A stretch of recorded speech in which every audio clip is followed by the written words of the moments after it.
Bien, vamos a comenzar y damos bienvenida a todos nuestros hermanos.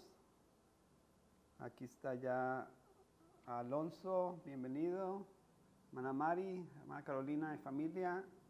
Vianey, qué bueno que te conectaste. Gracias a Dios.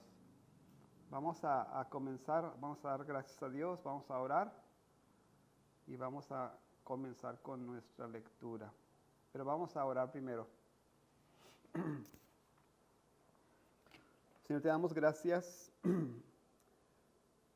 Sinceramente, Señor, te damos gracias por todo lo que eres en nuestras vidas.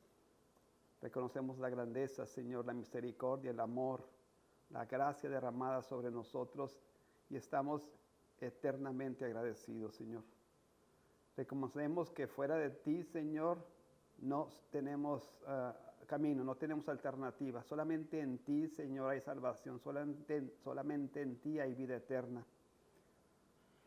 Y estamos conscientes, Señor, de la misericordia que has extendido a nuestras vidas, aún sin merecerlo, Señor. Te ruego, pues, que en esta tarde podamos concentrar nuestras mentes, nuestros corazones sean abiertos, nuestras mentes iluminadas para escuchar tu palabra, aprender de ella y ser transformados, Señor. Ser transformados por estas verdades, por estas promesas, que nuestra fe sea fortalecida, Señor, porque tú eres nuestro Dios. Te pido esto, Señor, en nombre de Cristo Jesús. Amén.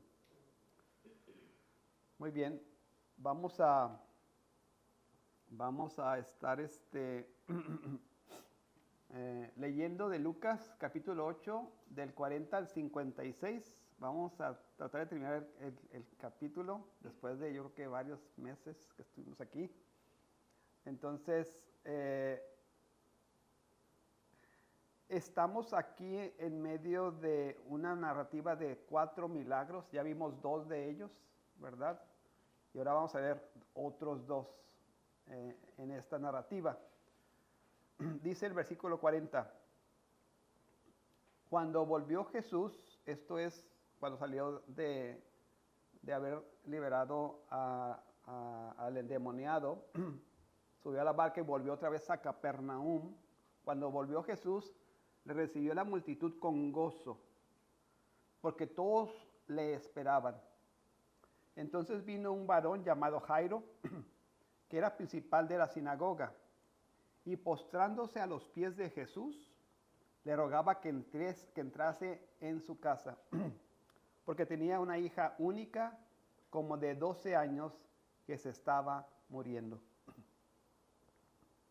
Y mientras iba a la casa de Jairo, la multitud le oprimía. Pero una mujer que padecía de flujo de sangre desde hacía 12 años y que había gastado en médicos todo cuanto tenía y por ninguno había podido ser curada, se le acercó por detrás y tocó el borde de su manto. Y al instante se detuvo el flujo.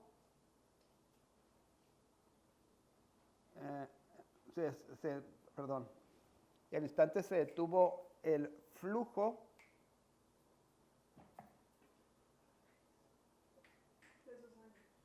Sí, pero se me perdió. En el 44. Que me distraje, perdón. Se le acercó por detrás y tocó el borde de su manto y al instante se detuvo el flujo de su sangre. Entonces Jesús dijo, ¿quién es el que me ha tocado? Y negaron todos.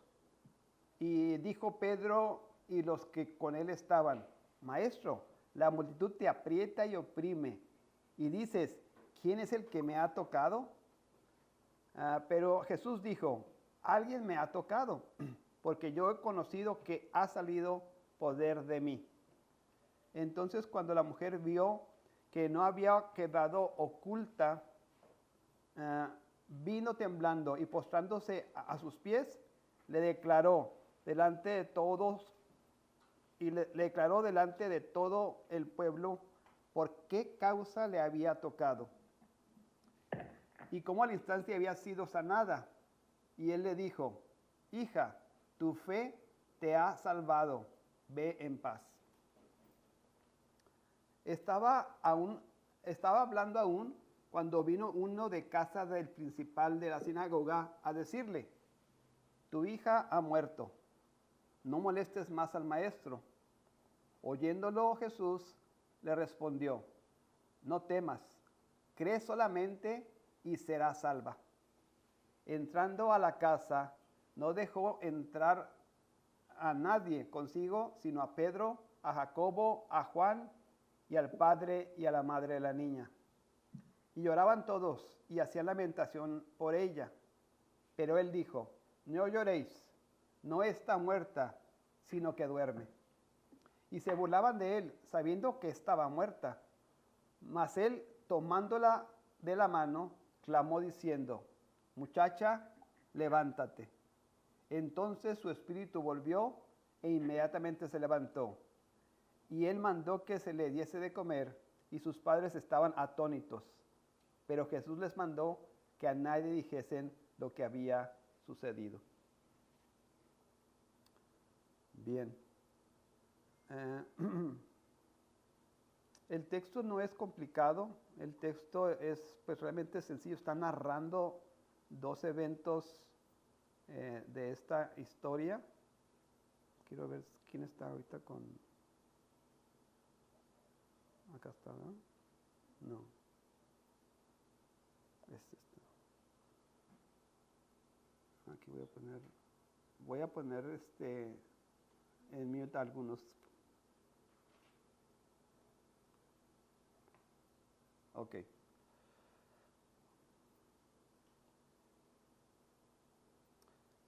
Les estaba comentando al principio que en este pasaje, en el capítulo 8, vemos una serie de 4 milagros que ocurrieron en esta narración de Lucas. Recordemos que Lucas está escribiendo el Evangelio en base a la investigación que hizo, ¿verdad? ¿Recuerdan cuando al principio hablábamos de Lucas? Entonces tuvo que haber entrevistado, entonces en base a esas entrevistas se forma y escribe este Evangelio. ¿Se acuerdan cuál era el propósito? Darle orden y como establecer las bases de por qué pues, deberíamos creer en Jesucristo, ¿verdad? Y estos milagros nos dejan ver una parte de Jesucristo de su deidad y cómo Él tiene soberanía sobre varias esferas de nuestras vidas. Vimos que Él calma la tempestad, ¿recuerdan? Que vimos eso. Eso nos demuestra que Jesucristo tiene soberanía sobre la esfera de la naturaleza. Habíamos dicho esa parte, que una forma en la que demostró que era Dios es que podía controlar la naturaleza. El segundo milagro fue la liberación del endemoniado. Eso nos demuestra que Cristo tiene soberanía sobre la esfera de lo sobrenatural, de Satanás y los demonios que hemos estado hablando las semanas pasadas, ¿no? Y ahora vamos a ver otros 2 milagros. Uno que va a resucitar, va a sanar a la mujer con flujo de sangre, y eso nos va a enseñar que Jesucristo tiene soberanía sobre toda la esfera de las enfermedades que nos puedan aquejar. Y por último vamos a ver un milagro donde Cristo resucita a una niña para demostrar también que tiene soberanía sobre la muerte. Creo que Lucas lo que quería hacer aquí es que entendiéramos que cualquier afectación que podemos tener en la esfera de la naturaleza, en la esfera de lo sobrenatural, en la esfera de las enfermedades, inclusive en la de la muerte, Cristo tiene control. Cristo es nuestra opción, es nuestra fortaleza. Él está en control de la naturaleza, de lo sobrenatural, de las enfermedades, aún de la muerte. Demuestra su señorío, demuestra su autoridad en estas 4 esferas, y esto es lo que vamos a ver un poquito más a detalle con estos 2 milagros.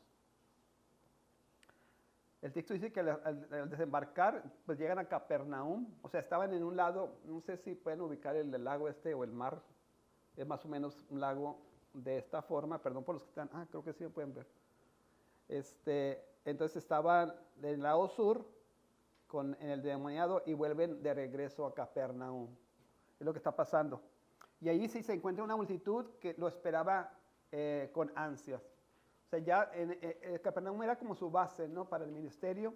Ya había hecho ahí algunos milagros, sanidades. Había echado demonios fuera inclusive y la gente lo esperaba, ¿verdad? Entonces, al regresar, la gente estaba ahí y buscando, pues, yo creo que fuera sanado y que fuera ministrado por Jesucristo. Pero aquí estaba operando dos cosas o dos situaciones que iban a hablar a estas dos esferas que nos faltan, ¿no? Se iba no a enfrentar, se iba a topar con este principal de la sinagoga, una persona que era pues distinguido, reconocido por el pueblo, y esta mujer que estaba pues afectada con esta situación de enfermedad, ¿verdad? En los dos casos, tanto el de el principal de la sinagoga que ve a su hija que está muriendo, no tiene otra opción, no tiene otra alternativa. Sus recursos se acaban y su opción o su esperanza está en Jesucristo. Y dice el texto que se postró, ahorita lo vamos a ver más detalle, pero se postra delante de Jesucristo para buscar una solución a sus problemas. Y el caso de la mujer sucede lo mismo. Esta mujer, dice el texto, que había gastado todo lo que tenía, había ido a muchos médicos y ninguno la había podido sanar. Y su esperanza estaba en Jesucristo, ¿verdad? Aquí con esta reflexión de los milagros y estas esferas que Jesucristo tiene potestad, al ver lo que sucede con el principal de la sinagoga y con la mujer de flujo de sangre, ¿qué podemos aprender? ¿Qué podemos deducir de lo que está sucediendo aquí y cómo esto se aplica a nuestras vidas? ¿Qué pudiéramos aprender? ¿Sí? Que sabemos que la salvación es un regalo, es por gracia, y tenemos que creer pues, que eso es efectivo, que la fe es la que nos habilita para creer que somos salvos. Uh-huh. Entonces, a lo que yo veo aquí es que tanto el oficial de la sinagoga como la mujer no, al menos lo que está escrito es que demuestran una fe en que Jesús tenía ese poder para ayudarlos. Uh-huh. Ninguno de los dos ofrece nada a cambio. Uh-huh. O sea, Era su última, ahora ya no tenía ningún recurso, no tenía otra opción. Era como que su esperanza total estaba en esta persona de Jesucristo, ¿verdad? Y creo que lo que nos enseña es eso, el hecho de que yo veo la paciencia y la misericordia también de Dios, porque pues, no les reclama por qué tardaron tanto en llegar, o porque hasta que la niña estaba muriendo vino a él, o porque hasta que la mujer se acabó su dinero vino a él. Simplemente el hecho de haber llegado con esa fe y esa certeza de que él podía resolver ese problema, ahí veo yo esa paciencia, esa misericordia de parte de Dios, ¿no? Y aparte debemos entender que si estamos hablando de que Él tiene control de lo que es natural, sobrenatural, enfermedad, inclusive la muerte, nos debe quedar claro, ¿verdad?, que Él es nuestro recurso en todas estas circunstancias. No hay ninguna circunstancia en nuestra vida, natural, sobrenatural, enfermedad, muerte, que Él no pueda ayudarnos. De eso se trata la fe. Eso se trata de esto lo que estamos a hablar ahora, de creer que Jesucristo, ¿verdad?, es nuestro recurso más valioso que tenemos. O sea, es el tesoro más grande. Él nos puede ayudar en todas estas circunstancias de nuestras vidas. ¿Ok? ¿Ibas a decir algo? En cuanto a lo de la mujer, o sea, Cristo no nada más la sana de su condición física, o sea, Sí. le devuelve un lugar en la sociedad y la restaura completamente, o sea, literalmente cambió su vida en un instante. Y creo que, o sea, no nada más se queda en lo físico, pues, o sea, literalmente renueva su vida Su identidad. y su identidad, Ujú. su dignidad Su como mujer dignidad. en la sociedad. Sí, de hecho hay un texto, de hecho lo vamos a ver el detalle, que la llama hija, ¿no? Sí. No solamente Jesús se conforma con la sanidad física, sino que inclusive él pregunta, ¿quién me tocó? O sea, no quiere que eso se pase como anónimo y hace que confiese lo que sucedió y después de eso declara, mi hija, tu fe te ha sanado, vete en paz. Y como dice María, la restaura. Esto vamos a ver esa parte, enfrente de todos. Vamos a leer. Sí. Estaba leyendo un poquito aquí del análisis del texto y decía que, es algo que yo no sabía, ¿no? Que no había una palabra distinta en realidad en el griego para salvar y para sanar, que es la misma. Entonces cuando, o sea, estamos leyendo sobre sanidad o lo que Jesús pronuncia, está en su mente las dos cosas, ¿no? No nomás la sanidad física, sino la salvación. Sí, Jesús no se conforma, ¿verdad?, con la sanidad de nuestro cuerpo.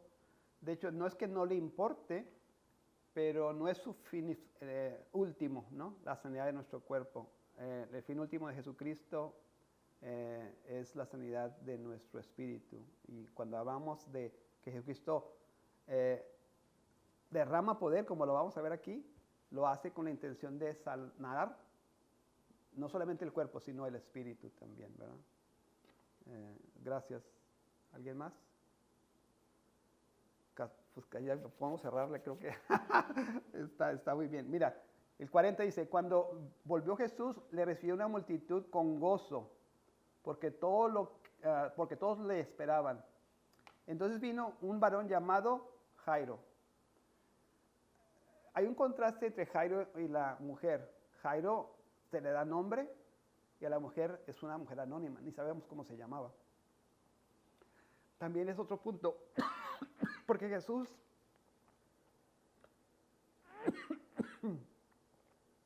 obra en toda la sociedad.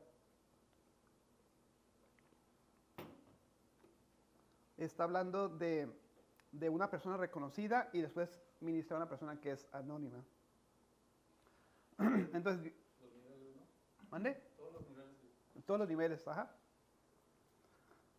Vino un varón llamado Jairo, que era principal de la sinagoga. ¿Qué aprendemos de Jairo aquí como principal de la sinagoga? Así rápidamente, Jairo ocupaba uno de los rangos más altos en la estructura religiosa judía local. Su cargo era electo entre los ancianos y sus responsabilidades eran extensas. Este principal de la sinagoga se encargaba de administrar, no sé, el mantenimiento del edificio, las cuestiones prácticas de todos los días del edificio. Supervisaba el culto, o sea, quién iba a predicar o quién iba a enseñar, inclusive qué textos se iban a leer. También le tocaba mantener el orden en el texto, perdón, en el culto, un orden externo, ¿verdad? Porque este era un culto público y se encargaba de mantener el orden en la sinagoga. O sea, era un hombre de prestigio, riqueza e influencia en la ciudad, ¿no? Es lo que aprendemos aquí en el versículo 41. Y luego dice en el 41, entonces vino un varón llamado Jairo, que era principal de la sinagoga, y postrándose a los pies de Jesús, le rogaba que entrase en su casa. ¿Por qué le estaba rogando este principal de la sinagoga? Ahí lo pongo en negritas. ¿Por qué? Porque tenía una hija única que se estaba muriendo. Dice el texto 42, porque tenía una hija única como de 12 años que se estaba muriendo. Quiero que traten de imaginar, nosotros ya sabemos el final de la historia, pero traten de imaginar, ¿verdad? Lo que este padre, lo más seguro es que acudió a los mejores doctores de Capernaum, buscó todos sus recursos, tenía la posibilidad, tenía el prestigio, tenía el reconocimiento de la gente y agotó todas esas alternativas, agotó todas esas posibilidades. y estaba sufriendo, ¿verdad?, por esta situación que se ensaña a su hija. Estaba completamente desesperado. Había llegado al punto más bajo, ya no tenía ninguna opción, ninguna posibilidad. Estaba desesperado, ¿verdad? Porque tenía una hija única. Eso también como que Lucas lo pone ahí para que entendamos el peso, ¿verdad?, de la frustración emocional. No tenía varios hijos, no se podía considerar en otros hijos, era su única hija. Era en esa cultura, pues su descendencia, o sea, todo lo que él podía aspirar a que siguiera su familia, todo ese tipo de cosas. Entonces, esto era lo que estaba pasando en la mente de este hombre. Ante esta situación de impotencia y habiendo agotado todos sus recursos, el 41 dice que se postró a los pies de Jesús y le rogaba. También imaginen eso. Este es un principal, una persona reconocida. Es como si fuera, no sé, a lo mejor en nuestra modernidad, algún funcionario de una de las denominaciones, o un ejecutivo, un pastor reconocido, de alto perfil, privilegiado en la sociedad. Él no le importa y cae a los pies de Jesús. O sea, había un grado de desesperación, un grado de frustración que no le importó públicamente despojarse de esos privilegios y postrarse delante de Jesucristo para rogarle públicamente que fuera a su casa. Esto podía implicar no solamente la humillación pública, sino el desprestigio con sus compañeros de la sinagoga, con los ancianos a los que servía, con los otros fariseos o escribas. Suponemos que él era fariseo o escriba. Al querer ir a Jesús, estaba declarando, ¿verdad?, pues en contra de todos sus contemporáneos, ¿no? Lo que podemos decir, así como en el caso de la mujer de flujo, que este hombre tocó fondo. No sé si a ustedes les ha pasado eso o no, ¿verdad? Pero, digo, son muy jóvenes todos, a lo mejor algunos que están acá conectados, pero hay momentos en la vida tan desesperantes, tan oscuros, ¿verdad?, que la gente siente que está en los últimos recursos, ¿verdad? Ya no tiene opción, ya no tiene alternativa. Muchas veces Dios utiliza esa situación para tocar y sembrar la palabra de Dios, ¿verdad? Que es lo que pasó aquí con Jairo.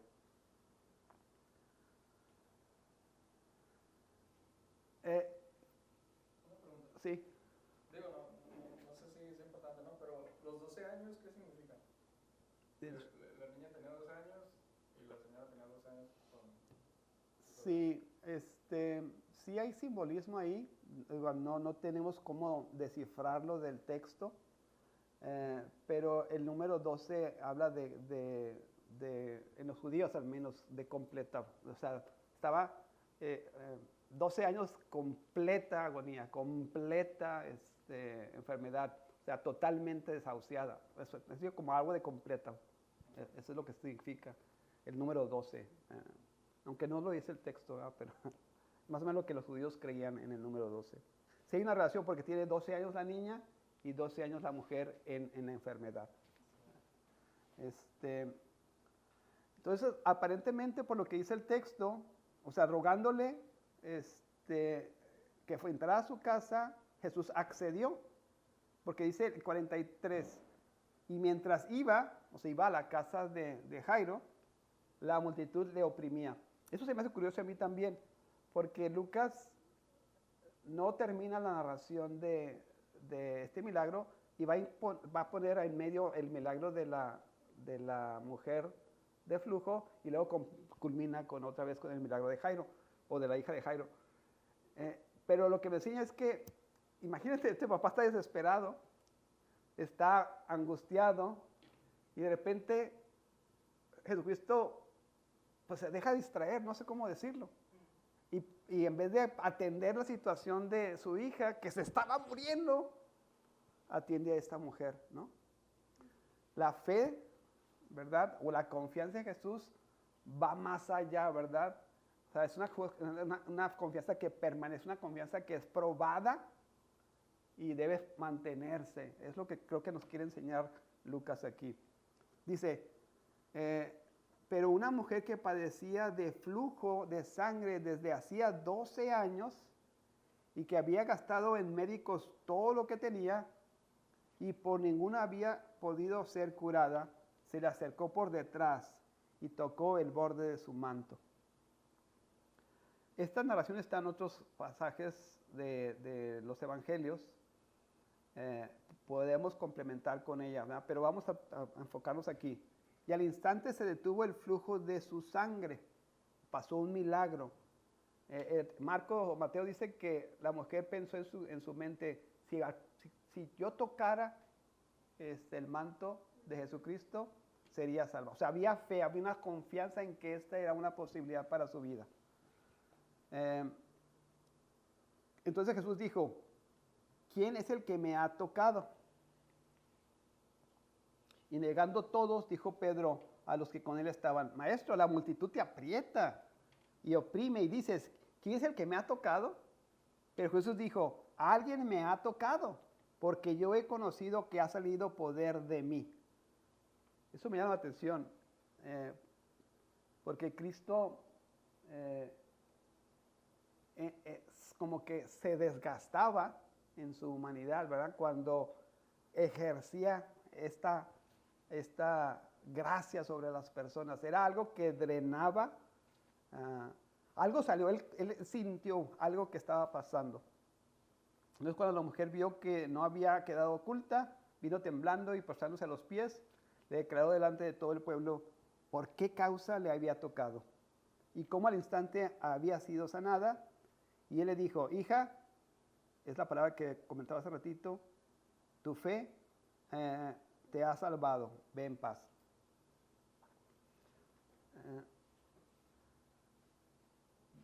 Algo que me llama la atención, que no sé si tengamos el contexto correcto, ¿verdad? Pero había una ley en Levíticos capítulo 15 que hablaba de todos los secreciones del cuerpo. Y ante esta ley, esta mujer no solamente sufría de una enfermedad que drenaba su salud física, drenaba, como decía Marian hace ratito, su contacto social, ¿verdad? Sino que también por esta ley la apartaba espiritualmente, era considerada como impura. Una mujer que, no nomás una mujer, un hombre, en los fluidos corporales eran muy rigurosos y esta mujer por estar con esta hemorragia por 12 años, pues era considerada como pues impura. No en el sentido de que era una mala mujer, sino que ceremonialmente no podía convivir con el resto de las personas. Todas las cosas que tocaba, su cama, donde se sentaba, la ropa que utilizaba, todo era considerado impuro. La gente no la podía tocar, no podía interactuar con ella.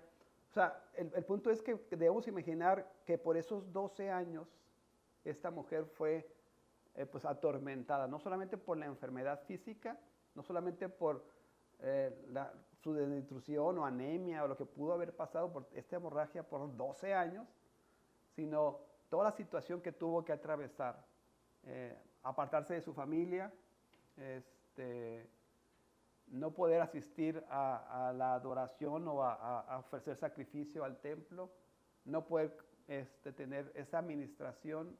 O sea, toda esta situación estaba agobiando a esta persona por 12 años. Cualquier cosa que tocara, cualquier persona con la que interactuara quedaba impura lo que la obligaba a vivir aislada de su familia, de la comunidad y del culto en el templo. Dice el texto también, el 43, que había gastado todo lo que tenía en médicos. Buscaba una cura, pero que nadie había podido sanarla. En otros textos inclusive dice que estos médicos hicieron pues que fuera peor. En vez de ayudarla, le perjudicaron todavía más, ¿no? Lucas no lo menciona, ¿verdad? Porque a lo mejor era médico él. Pero los otros médicos en otras narrativas dice que iban los médicos y en vez de ayudarla, pues le hacían más daño, ¿verdad? Como en muchos casos, ¿no? Como en muchos casos, sí. Pero entonces se agota su situación social, se agotan sus recursos económicos, su salud se ve cada vez más afectada. Y su último recurso, su última esperanza estaba en Jesús. Se le acercó por detrás el 44 y tocó el borde de su manto. Y al instante se detuvo el flujo de sangre. En Mateo 9:21 dice Mateo como que tratando de discernir el pensamiento de la mujer, porque decía dentro de sí, si tocare solamente su manto, seré salva. Estas dos acciones de Jairo y de esta mujer que ven en Jesús la esperanza, que ven en Jesús la fuente de bendición, que ven en Jesús el protector y la persona que puede ayudar y sanar, nos enseña a depender de Jesús, a depender de lo que Él es para nosotros, en todas las circunstancias. O sea, cuando hablamos de fe y cuando hablamos de creer en Dios, ¿qué significa eso? ¿Qué significa? Que debemos creer y depositar nuestra confianza en la persona de Jesucristo, en lo que es capaz de hacer por nosotros. Creer las promesas de Dios para nosotros, creer las promesas que ha hecho para nuestras vidas espirituales, para nuestras vidas físicas también, para nuestra familia, para nuestra economía. Esto es lo que sucedió y son ejemplos de dos personas en situaciones extremas que su confianza estaba depositada en Jesucristo. Sí. Digo, bueno, dos cosas. Una, digo, con lo que estaba platicando desde hace rato, a veces dicen, no sé si en alguna canción lo hemos escuchado, que los tiempos de Dios son perfectos, ¿no? Entonces, Jairo, pues, digo, ya estaba en una, le estaba rogando, le estaba pidiendo que fuera y todo eso, y cuando dijo que Lucas. Es Lucas, sí. Ajá, que interrumpió como esa historia y metió la de la mujer y después termina con la otra, es como, bueno, a mí me vino así como, pues Jesús no tiene prisa porque sus tiempos son perfectos. A lo mejor nosotros estamos en agonía o en una situación así, pero Él sabe, digo. Sí, Él sabe, o sea, tiene propósito, o sea, el hecho de que Jesús, sabiendo que tiene esta situación crítica con Jairo, con la hija de Jairo, el detenerse, o sea, todo lo que hace Jesús tiene un propósito, ¿verdad? O sea, va a ministrar a la persona con el flujo de sangre, pero también está haciendo que este hombre entienda lo que estás diciendo, ¿verdad? Que no hay ni siquiera la muerte, ni siquiera lo que creemos que pudiera ser imposible. Los tiempos, oye, si no lo haces ahorita, no va a pasar, si no lo haces ahorita, vamos a tener un problema muy grande. No, para el Señor es, o sea, Él tiene control en todas las esferas de nuestras vidas y nos quiere enseñar, o sea, a través de Jairo y a través de esta mujer, que en todas las circunstancias, por más complejas, por más hirientes, por más desesperantes que puedan ser, podemos confiar que Él tiene control, ¿verdad? Y también como dice, tu fe te ha salvado, y ya no, y te en paz. como, bueno, como los dos casos son diferentes, la mujer simplemente quería tocar el manto y Jairo es como, "Oh, ven a mi casa", y así me recordó no me acuerdo qué personaje era, que le dice, no, o sea, simplemente dilo Centurión. ajá, Centurión, que también tenía Una- no, Sí, un sirviente que un estaba sirviente, ajá. para morir. Entonces, y como, bueno, lo veo así como diferentes, no sé cómo explicar, como tipos de fe o lo que ellos creen, yo con simplemente tocarlo. Sí, o sea, eso también nos enseña que Cristo no exige nivel de fe. Él quiere que confiemos en Él. Exactamente. Ese es lo que Él busca, ¿no? Y que podemos pensar que la mujer no lo hizo, o sea, se escondió, no tanto porque no, sino o sea, por el miedo a las consecuencias que pudiera tener. O sea, ella era una no deseada, una mujer no deseada.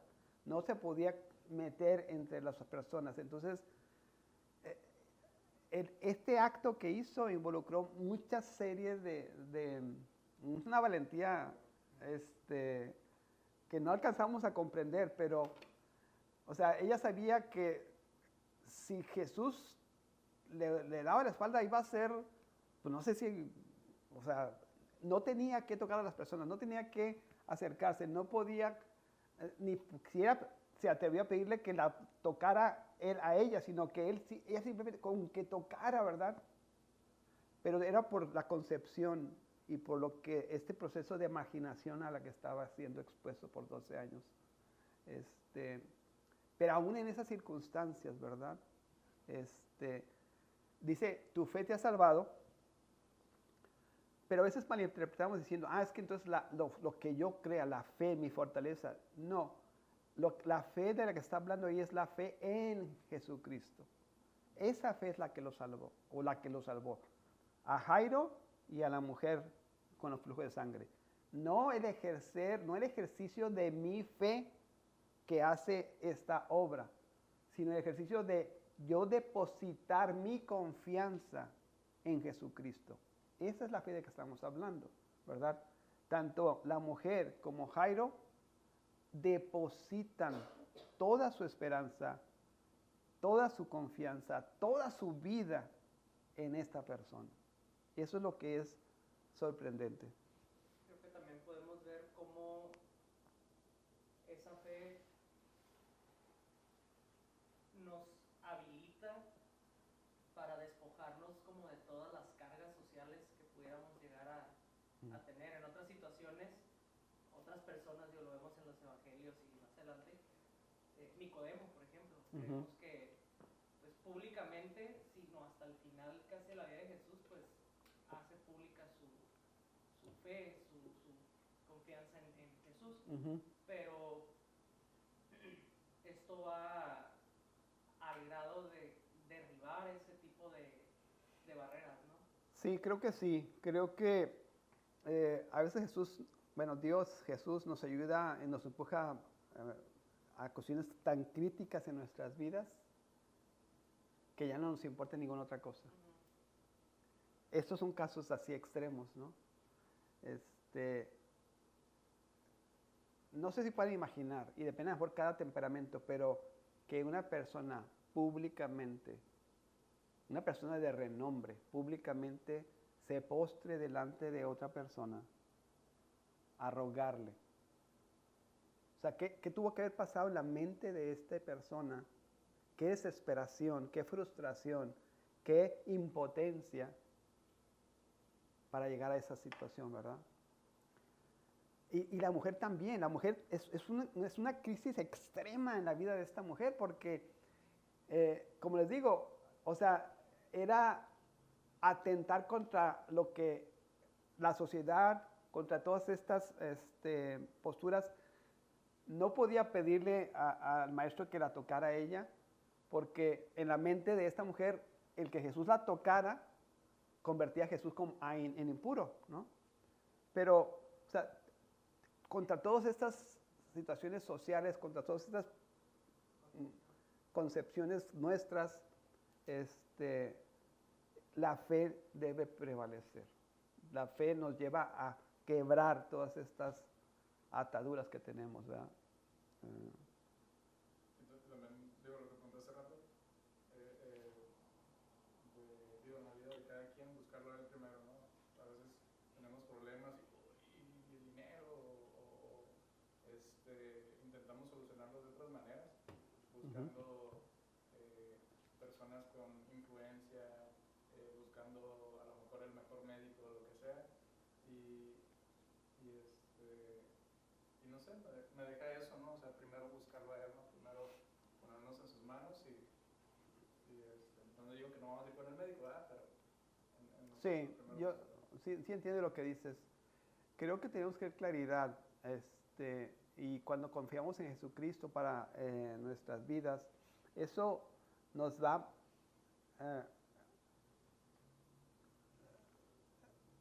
paz, nos da certeza.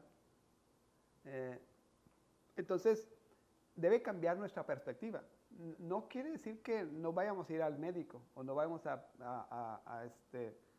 a veces la gente dice, pues, oye, si tienes tanta fe, pues ya ni trabajes o ya no ahorres para el futuro, ya no. ¿Me explico?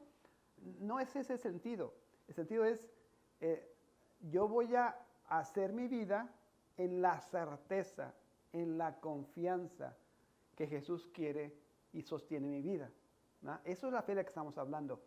No una fe que se sienta a no hacer nada porque Dios me lo va a dar todo, ¿no? Una fe que hace, que actúa, que trabaja, que sirve en la certeza, en la confianza de que Jesús está en control en todas las esferas de mi vida, que Jesús quiere sostenerme y prosperarme, porque así debemos pensar, y que si no se dan las cosas, entendemos que Dios está haciendo algo, como deteniendo un momento, ¿verdad? La bendición, que en el caso de Jairo, para que yo crezca, para que yo siga confiando y después pueda él obrar. O sea, el Señor siempre es sabio. Nos va a dar en nuestras vidas lo que espiritualmente, eternamente sea mejor para nosotros siempre. A veces no es, ¿verdad?, la salud, a veces no es la prosperidad, a veces no es inclusive salvarnos de la muerte, ¿verdad?, como nos hubiera parecido, que evitáramos esa transición, pero el Señor tiene propósitos, ¿verdad?, para nuestro beneficio eterno, para nuestro beneficio último, final, ¿verdad? ¿Cuál es ese beneficio? ¿Cuál es el propósito de Dios en nuestras vidas? ¿Cuál es el propósito final de Dios para nosotros? Que disfrutemos de su gloria. ¿Qué más? Que seamos transformados a la imagen de su Hijo. Ese es el propósito de Dios en nuestras vidas. Todo lo que Él hace, todo lo que Él, por lo que nos deja atravesar, todo por lo que Él orquesta para que suceda en nuestras vidas, tiene el propósito final de que seamos transformados a la imagen de su Hijo. Que aprendamos a amar, que aprendamos a tener misericordia, que aprendamos a dar gracia, que aprendamos a perdonar, que reflejemos más y más y más el carácter de Cristo en nuestras vidas. Sí, Mario. Ahí en lo que comenta, en mi mente me hace como recordar esta parte que Jesús pues pide de nosotros, ¿no? En nuestra responsabilidad está Él cada vez despojarnos más y más de nosotros, de lo que nosotros aspiramos, creemos que necesitamos o consideramos que es la mejor opción para nuestras vidas. Lo que menciona usted de cada vez ser más bondadosos, cada vez ser más misericordiosos, no es el hecho de yo, Mario, cada vez soy más misericordioso, sino reconocer que si yo, Mario, cada vez soy más misericordioso, porque la obra de Jesús en mi vida está dando frutos y que es su espíritu el que está tomando, vamos a ponerlo de esta manera, control sobre mi vida. Ujú. No lo hace mágicamente, no lo hace místicamente, sí hay decisión en nosotros, pero creo que siempre en dependencia de, tenemos la opción de hacer o no hacer las cosas. ¿Qué es la diferencia ahí? Creo que es esta fe que estamos hablando. Porque nosotros a veces confundimos la fe con algo como fuerza de voluntad, como con, no sé, con las ganas de hacer las cosas, con, no sé. No, la fe no es esa. La fe es depositar nuestra confianza en Cristo Jesús. En Él está la fortaleza, en Él está la compasión, en Él, o sea, de Él derivamos lo que somos. Nuestra fe va a ser bendecida o va a ser validada cuando el objeto de nuestra fe sea Jesucristo. Cuando el objeto de nuestra fe sea Dios. Cuando, por eso puse el canto, ¿verdad? Cuando las promesas de Dios sean como rocas en nuestras vidas. Cuando caminemos por esa fe, por esa certeza, por esa confianza. Y, o sea, yo estoy seguro y yo puedo decir, yo puedo dar testimonio de que debemos caminar en certeza. Yo no sé qué va a pasar en el futuro, pero no se me llama a saber lo que va a pasar. A lo que se me llama es a caminar en certeza, en confianza, en dependencia absoluta a este Dios que lo puede todo. ¿Me explico?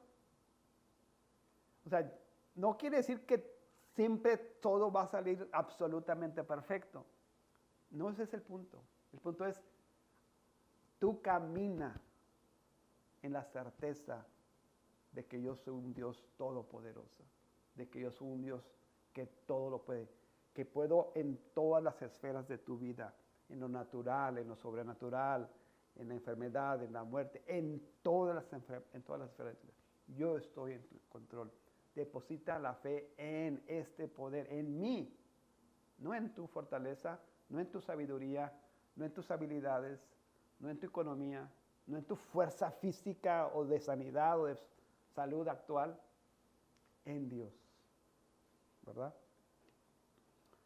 Ya para terminar, porque ya se nos está acabando el tiempo y no vamos a terminar con la resurrección. 47 dice, entonces cuando la mujer vio que no había quedado, o sea, Jesús pregunta, ¿quién es el que me ha tocado? Pedro hasta como que se burla, Señor, ¿cómo que quién te ha tocado? Pues te van empujando todo el mundo, te están apretujando. Pero Jesús, ¿por qué hace esto Jesús? ¿Por qué pregunta quién me ha tocado? ¿Por qué lo hace? Yo creo que, bueno, no sé, ¿no? Pero yo creo que tiene que ver con este hecho de hacer público lo que estaba pasando. Sí, yo creo que eso es. Él no quería que esto pasara desapercibido. Porque él sabía, ¿no? Claro que él sabía, no estaba preguntando porque le faltaba información. ¿Quién me ha tocado? O sea, él sabe. Él dice, yo sentí. Algo salió de mí, ¿verdad? Él sabía. No es que le estaba pidiendo más información, pero sí quería que esta mujer interactuara con él. No solamente escondidas, no solamente de espaldas, sino que tuviera un encuentro con Jesucristo, ¿verdad? Él quería ir más allá de la sanidad física. Entonces, la hace, literalmente la obliga a públicamente testificar de su enfermedad y testificar públicamente de la sanidad instantánea que había recibido. Jesús, decía María, la restaura y públicamente establece por el testimonio, ¿verdad?, de que ya es libre de su hemorragia, que ya no la consideren impura. No, o sea, no solamente eso. Dice el 48, y le dijo, ¿cómo la llamó? hija. En ninguna otra parte de los evangelios, de todos los evangelios, Jesús se refiere a una mujer como su hija. Le está dando un estatus, la está incluyendo en la familia de Dios, la está haciendo públicamente, decir, esta es mi hija. Tu fe te ha salvado. Otra vez, tu confianza en mí te ha salvado. Has depositado la confianza en el lugar correcto. Has depositado tu fe, tu certeza en la persona correcta. Ve ahora en paz.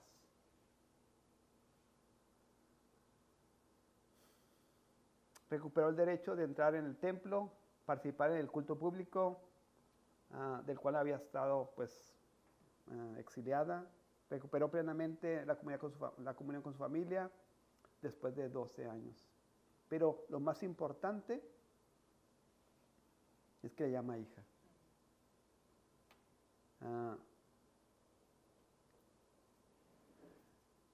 Es el comentario que dice, en ningún otro lugar se usa esta palabra para dirigirse a la mujer. Le otorgó un lugar en la familia de Dios y eliminó el estigma público que cargaba, ¿verdad? ¿Qué aprendemos aquí? El encuentro con Jesús le da una nueva identidad, restaurando no solo su cuerpo, sino también su dignidad y su lugar en la familia de Dios. Esto es un milagro y podemos aprender bastante de este. Voy a leer esto último porque se me acabó el tiempo. Dice el 49. Estaba haciendo el milagro, estaba esta mujer confesando su confianza en Jesucristo, estaba Jesús bendiciendo y testificando públicamente de que era su hija. Y ahora dice, estaba aún hablando cuando vino uno de casa del principal de la sinagoga a decirle, tu hija ha muerto. ¿Cómo que ha muerto? Estaba tan cerca, ¿verdad? Tu hija ha muerto. No molestes más al maestro. O sea, yo no puedo ni imaginar, ¿verdad? Lo que este hombre estaba experimentando. Y bien lo que dice Jesús. Oyéndolo, Jesús le respondió, no temas. Cree solamente y será salva. ¡Wow! No hay circunstancia, no hay situación en la que Cristo no pueda obrar, no pueda operar, no pueda transformar. Tu hija ha muerto, no molestes más al maestro. Jesús respondió, no temas. No dejes que las circunstancias, no dejes que las influencias te muevan. Cree solamente, confía en mis promesas, confía en lo que yo soy y serás salva.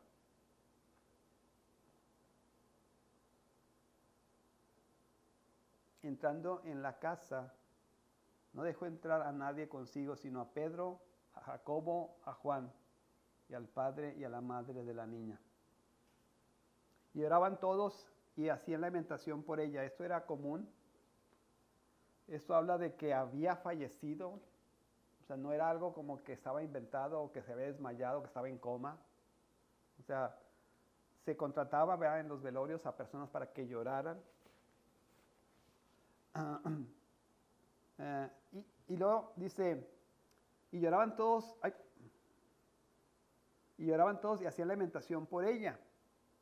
Pero él dijo, ¿qué dijo? No lloréis, no está muerta, sino que duerme. ¿Por qué dijo eso?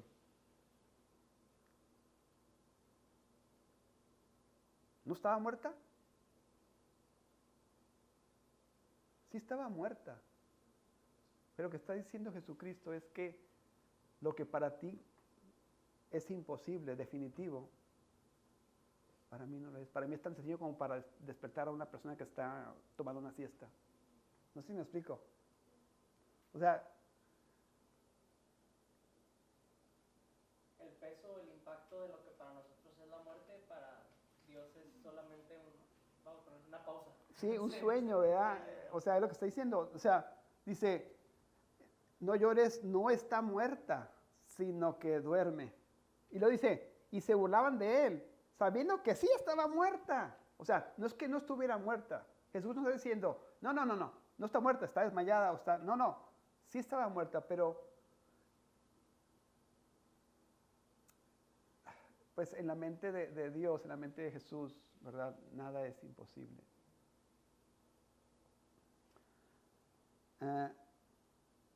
Mas él, tomándola de la mano, clamó diciendo, muchacha, levántate. Demostrando su soberanía, su poder aún sobre la muerte.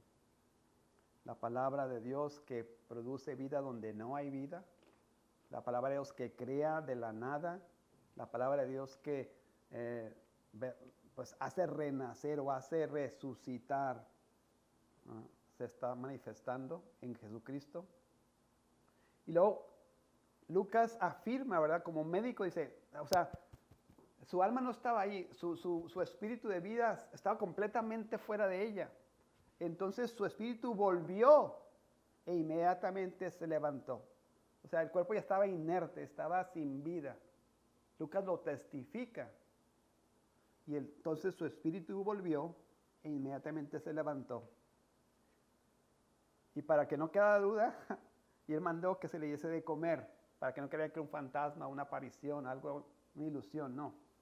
Y sus padres estaban atónitos. Estas expresiones de que no lo puedo creer. ¿Verdad? Esta es la gloria de Dios. Este es el poder de Dios manifestándose en nuestras vidas.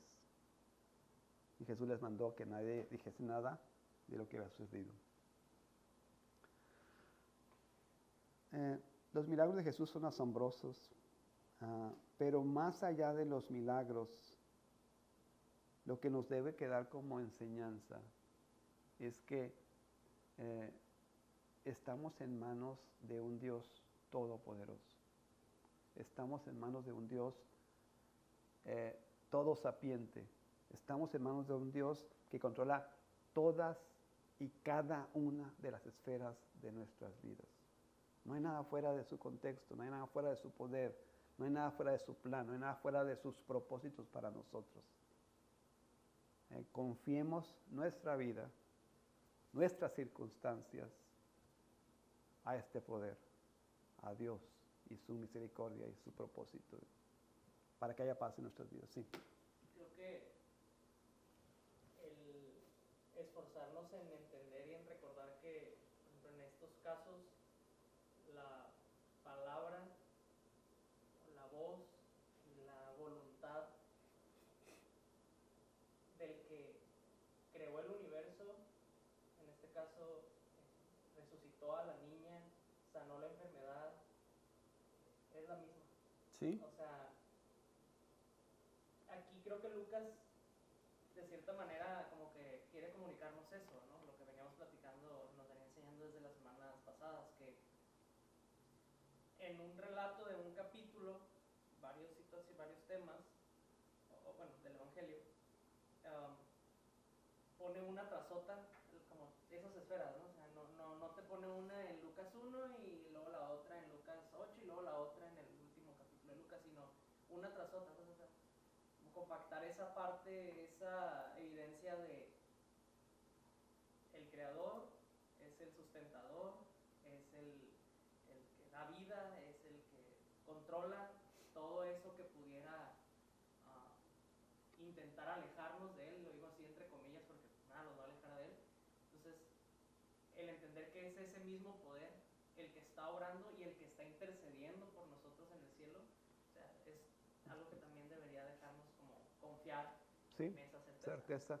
Entre más conocemos de Dios, ¿verdad? Y esto es lo importante de por qué estudiamos la palabra, por qué estudiamos la teología y todo eso acerca de Dios, es porque entendemos esas realidades. O sea, cuando no tenemos estas realidades en nuestras mentes, nuestra fe es débil, es pequeña. Cuando entendemos de lo que estamos hablando y de quién estamos hablando, ¿verdad? Sobre todo, podemos vivir en paz, podemos vivir en armonía, podemos vivir en descansar, ¿verdad? En nuestras circunstancias, las situaciones que atravesamos, que pudieran ser agobiantes. No quiero decir que no nos agobian, pero podemos descansar en Dios. No nomás podemos, se nos ordena descansar en Dios. Depositar nuestra confianza en el Creador, en el Sustentador, en el que, para el que nada es imposible. ¿No? Bien. ¿Algún comentario, alguna última pregunta? Porque ya vamos a terminar. Tenía muchas más, pero con eso terminamos. De los que están en línea, ¿algún comentario, alguna pregunta? No, todo bien, gracias. Espero que Dios les haya ministrado. A mí me está ministrando. Vamos a orar entonces. Vamos a pedir al Señor que nos ayude, ¿verdad? Que sea con nosotros, que nos fortalezca, que nos haga crecer y confiar en su palabra, en lo que Él es para nosotros. Que podamos comprender y entender de qué clase de Dios, de qué clase de persona, de qué clase de tesoro estamos hablando. Señor, aquí estamos. Reconocemos nuestra debilidad, Señor, nuestra bancarrota, nuestra pobreza, Señor.